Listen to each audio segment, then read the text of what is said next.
So you know that we have been filming our hunts for several years now, and most of the time, if we're able, we always try to get 2 people in the tree, just because it's more fun to hunt that way, and because you have someone that's dedicated to running the camera, someone dedicated to hunting, and we've had a lot of great success doing it that way over the past several years. But on occasion, we do have to self-film. And today I'm gonna go over how I pack all of my gear into the woods when I am filming my own hunts.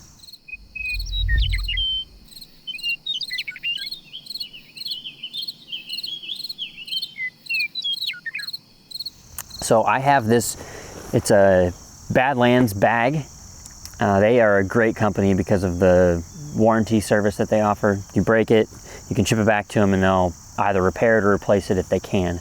This specifically is this is an older bag. I actually got it on eBay used.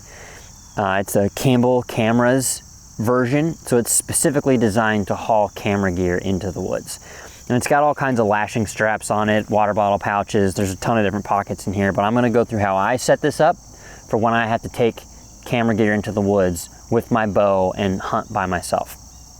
So on the outside of the bag, on the front here, I have buckled the bracket that we use for our tree arms that goes on the tree. This is just an old muddy camera arm system.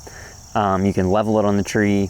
There are obviously newer and maybe not better, but different styles of camera arms on the market that are lighter. And we just haven't made the upgrades yet. I don't know that we need to. If it's not broke, don't fix it, and this thing seems to work just fine. So that's the bracket that goes on the tree. When I get in the tree, there's usually a hook that I can hang this from so that I don't have to worry about it falling to the ground as I'm trying to attach a ratchet strap. The next thing that I do on the side is I lash my camera arm and fluid head to the side of my bag. Now this thing gives you a lot of reach, and then you obviously mount your camera onto this, but that way it's not inside the bag clanking around or potentially hitting the on button on the camera and then you get to the woods and you run out of battery. You can also, instead of doing this for a tree arm, you can attach a tripod here. That's what you can do with any of these side pockets. You can actually put a rifle down in there. You could attach whatever you want with these latching straps, which is one of the reasons why I love this bag so much. Now, in this outside pocket right now, I don't have anything in here, but this is where I would keep spare batteries, extra memory cards, all of that stuff that I need to be potentially have easy access to once I'm in the tree and already have the camera set up, or if I'm on the ground with a tripod, however that works. These also, the side pockets unzip, and there's tons of little mesh pouches in here. You could put snacks in there. That's usually where I keep things like my grunt call, my rattle bag. If I have a long walk, I'll keep like my release and stuff in there so that I don't have to worry about it coming off as I get in or out of the tree or ground blind. And then when we open up this main pouch, this is where I always keep the second angle that we're going to use, whether it's a GoPro or a different camera that mounts to the tree somehow or mounts on the ground. I keep the mic that goes onto the camera. I keep the camera itself. This is a big honking camera, and that's why I need a giant bag. But I love filming with this thing. This is what I filmed the buck that I shot last year with. It's a great camera, long record times, shoots in 4K, good zoom range, decent in low light. So, and then the last thing I keep in this main pouch is the strap that holds that bracket to the tree.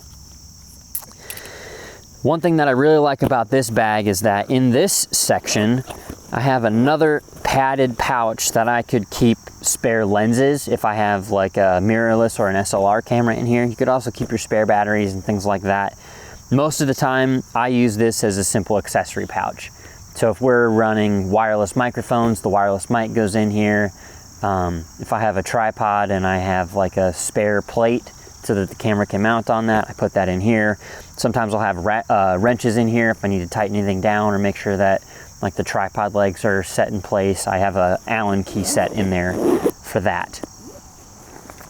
Now, the other really cool thing about this bag that I'll show you, now that I have everything out, is if you're wearing this bag on your shoulder, you have hip belts, so you can buckle that. Then most of that bag's weight is supported on your hips. That's exactly what you want. All frame packs for like hauling out quarters and stuff for Western guys have those. It also has a chest strap that you can strap across your chest to distribute some more weight. And then we also have these adjustments here, the load hauler straps, so you can pull that backpack up a little higher or set it lower depending on what you're carrying and what you're comfortable doing based on your body size. It does not have a frame in it, but it has this is all padded. I'm not sure what material it's made of, but it actually gives some rigidity to the bag. I wouldn't have any issue going and, like, if we had to pack out a deer on public land somewhere, I could definitely put game bags in here and haul it out just like I would haul out any regular load. It's not going to be the best, it's not going to be perfect, but it's capable of that. What I love about it is that, let's say I have this waist belt on, right, and it's tight in me. There's accessory pouches on that weight belt, but if I'm walking somewhere, I need to access the stuff that's inside the bag, I don't have to take it off. I just throw the shoulder straps around, slide that bag in front of me, and now it sits just like a shelf, and I can actually unzip that pad and access any of the stuff that's in my main compartment. Camera gear, the ratchet strap, all of that stuff. So you can do this in the tree, you don't have to worry about the bag falling off of you, you can do it on the ground. It just makes everything a lot more convenient. I know there are other bags on the market that have that feature and function too, but if you're hauling camera gear, I think it's a must. So that's pretty much how I set everything up. If I was going to recommend it to you guys, unless you're hauling around a camera that's as big and bulky as this guy is, you don't need a bag as big as the one that I have. You can get away with smaller bags. I would say the key is as many outside exterior lashing points for gear as you can, because you're going to want to keep the important stuff in the bag that you don't want to lose, and then you're going to need to have somewhere that you can strap these bigger, bulkier items and still be able to tote them to the woods but not worry about them clanking around and banging around inside the bag. So that's how I self-film and carry all of my stuff into the woods, and I've done that several times now. It works perfectly for me, and if you're a guy that's not afraid to carry in a load, I would recommend that camera. We'll put a link to all of these items down in the description so that you guys can check them out. And if you're self-filming your hunts this year, best of luck to you.